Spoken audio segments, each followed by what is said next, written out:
Hey everybody, John here. Welcome back to Catbird Hill. So, it's Labor Day. It's 92 degrees and it's about 75% humidity. I cannot remember any time in my lifetime when Labor Day was 92 degrees, at least here in this part of the country. So, I don't know what's going on, but anyhow, there's still work to do here on Catbird Hill, as you can see. So, a couple of weeks ago, I made the unpleasant discovery of one of our very, very old, very large ash trees.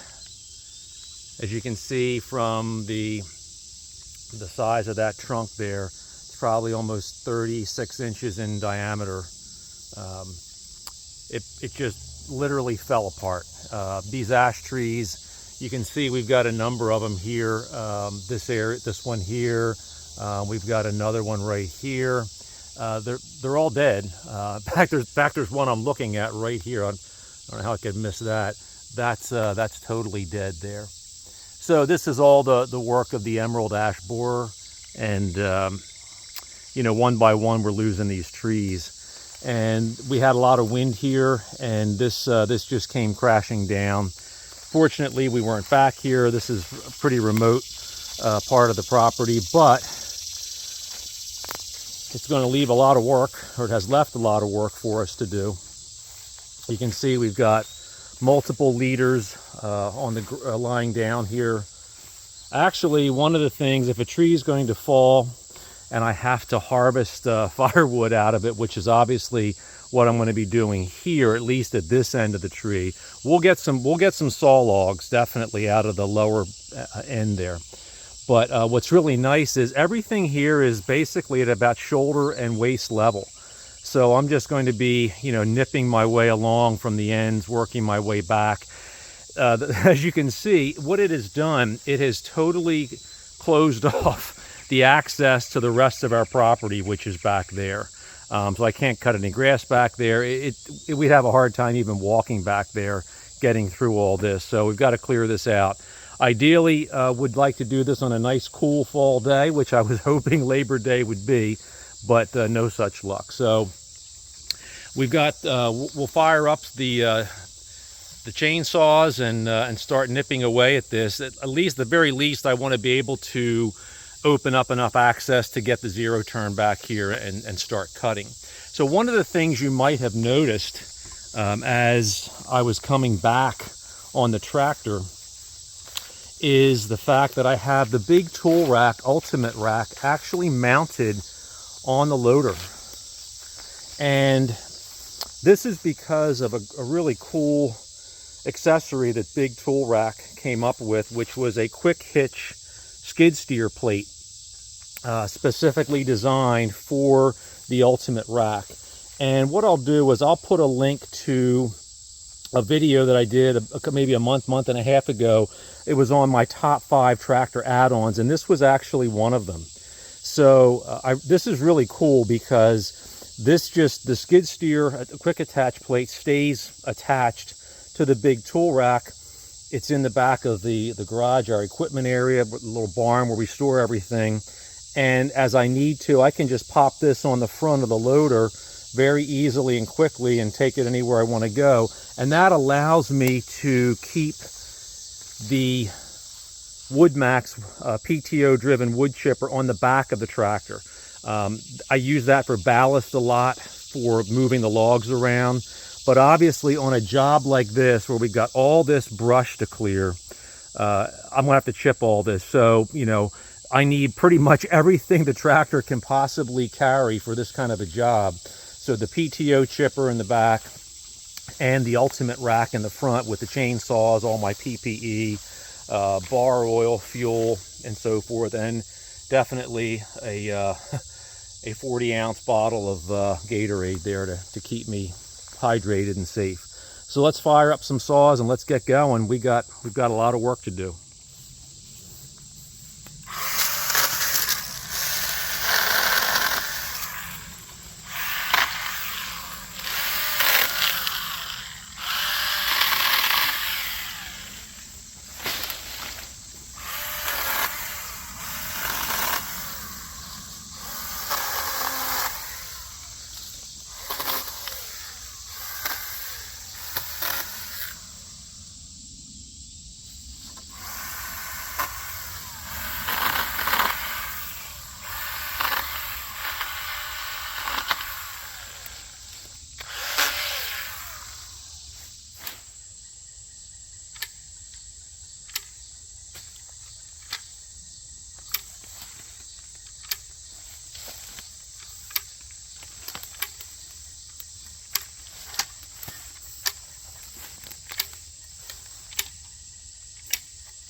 Almost out of fuel.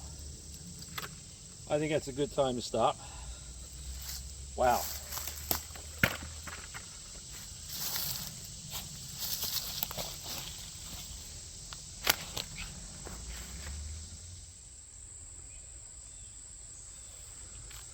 Well, that's not a bad jag of firewood. That was about an hour's work. That's about all I'm going to do.